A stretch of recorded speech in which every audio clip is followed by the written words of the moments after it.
Bonjour Julien Delabaca. Bonjour. Vous êtes consultant explorateur, vous êtes le facilitateur de mobilité. Vous êtes intervenu sur une table ronde lors de ces rencontres Tourisme Bretagne intitulée Le Paris gagnant, faire converger la mobilité des habitants et des voyageurs. Parce qu'à l'heure actuelle, le constat, il est moyen. À l'heure actuelle, on est vraiment sur les prémices de la réflexion. Pourquoi on n'a pas encore tout à fait compris que la mobilité était vraiment omniprésente dans l'expérience touristique. Donc c'est ce qu'on a expliqué au cours de la conférence. Le fait est que ce soit au moment où on planifie son voyage, au moment où on rentre dans une situation de mobilité, ou au moment où on se retrouve sur place, cette mobilité, elle est omniprésente. On a un rapport au signal prix qui est différent, on a un rapport au stress qui est différent, etc., etc.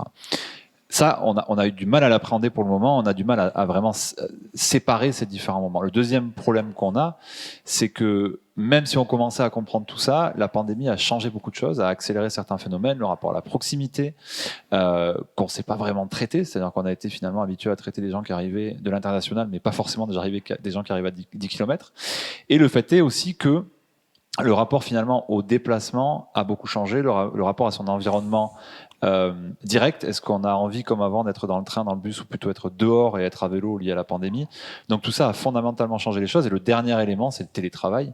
Donc est-ce qu'un télétravailleur est un touriste? Est-ce que c'est un visiteur? Est-ce que c'est un habitant partiel? Ça, fondamentalement, ça change tout. Les navettes spéciales, tout ça, il faut arrêter? Il y a des choses potentiellement qui peuvent marcher sur des cas très spécifiques, mais créer des offres de transport particulières pour les touristes, on va en sortir progressivement. Et au contraire, et c'était bien ça le sujet de la conférence, c'est il faut adapter les réseaux de transport public aux visiteurs, à un ensemble de publics, et rendre ça universel. Et ça va aussi pour la signalétique, par exemple. On arrive dans une ville inconnue, on est paumé, ça s'arrange pas? Oui, c'est mieux. Il y a un premier sujet, c'est sur quel mode de déplacement on peut vraiment réfléchir. Et là, tout à l'heure dans la conférence, on discutait de modes finalement auxquels on pense pas souvent. Le piéton, comment on fait?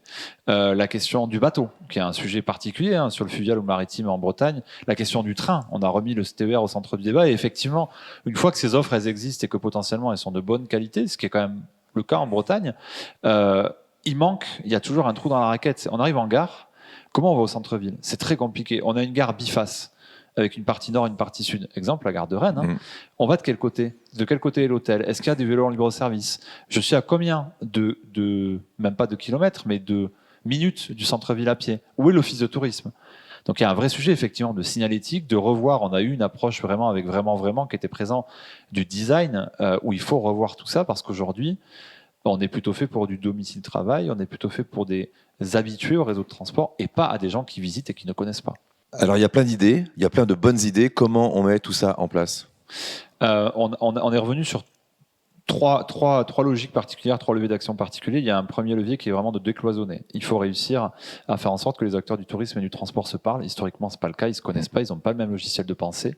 Donc là, il commence à se passer des choses. La Fédération française de randonnée embauche un chargé de mission en mobilité active. Le CRT Occitanie embauche un chargé de mission en mobilité durable. Donc ça avance. Décloisonner la manière d'informer.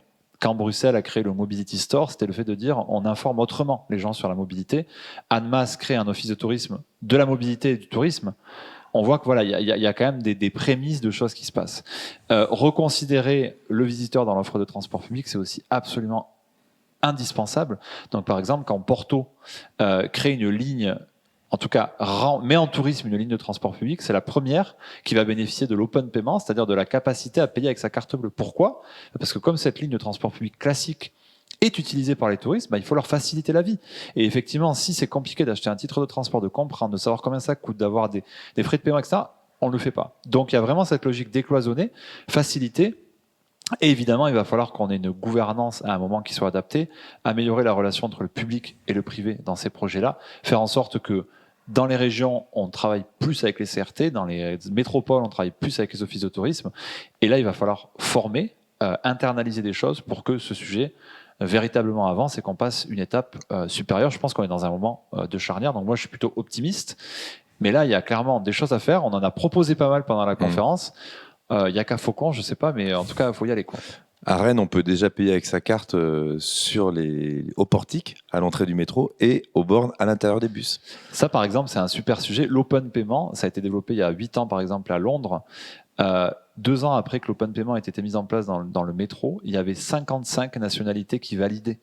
Donc en fait, au-delà d'un accélérateur pour les habitants, ça a été un accélérateur pour tous les touristes qui vont à Londres.